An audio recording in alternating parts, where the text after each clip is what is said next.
Դուք հավելելու բան ունեք։ Դե բոլորս անգործ մնացան։ Աշխատում եք այստեղ։ Արդեն մի տարի էր ես աշխատում էի լվացքատունում ու նորմալ վճարումներով ամեն ինչով մենք նորմալ աշխատում էինք ստեղ։ Հայաստան հեշտ է աշխատանք գտնել։ Ոչ, Հայաստանում ոչ մի աշխատանքի տեղ չկա, աշխատում է ՊՆ դպրոցները, որը, ասենք, մենք ավարտած չենք, որ կարողանանք ինչ-որ ուսուցչի աշխատենք, այսօրվա օրով ես ինքս այն տարիքում չեմ, որ ինձ այստեղ խանութներում կամ ինչ-որ միտեղ գործ կտան։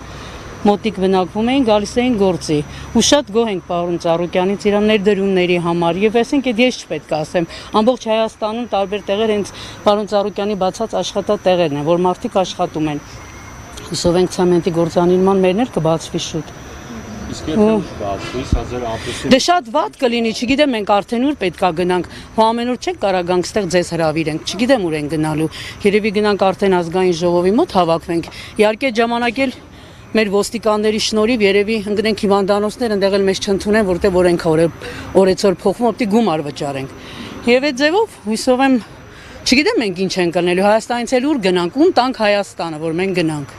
Այս վերաբերմունքի մասին ինչ կասեք իշխանության։ Տեսեք, այս մարդկանց աշխատանքային իրավունքները խախտվում են։ Հարկադիր պարապ։ Բայց ես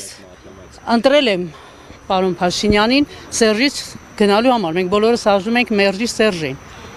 Հետո մի ամիս հետո քիչ-քիչ արդեն ամեն ինչ պարզ դարձավ։ Ես ինչ պետք է ասեմ, ամբողջ Հայաստանը երևում է ոչ ներդրում, բոլորս տեղից արդեն գնում են, ով որ հնարավորություն ունի։ Իսկ մենք որ չունենք, մենք հույսով ենք կբացեն ստեղ։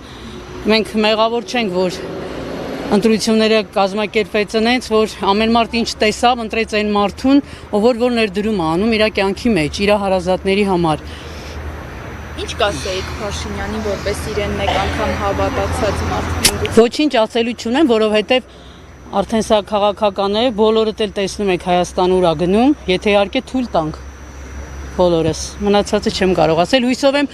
հայրենասերների գենը ավելի շատ է մեր բոլորի մեջ։ Հույսով եմ Հայաստանին կպահեն։ Այսինքն ձեր սպասելիքները չի արդարացրել։ Երբեք։ Հավատացել եմ, բայց չի արդարացել։ Ես չէ որ օրեցօր տեսել եմ ոնց աշխատանքի տեղերը բացվում ու փակվում։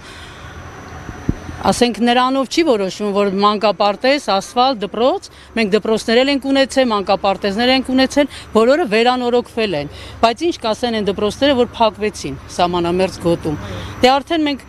ես դրա հետ հույսով եմ ոչ թե գործ չունեմ, այլ մենք բոլորս դրա հետ գործ ունենք, որ մեր Հայաստանը չդատարկվի, այս վերջի բուրը չվերանա։ Ես ուրիշ բան չունեմ ասելու։ Եկեք առաջ։ Ահա, լսում եմ։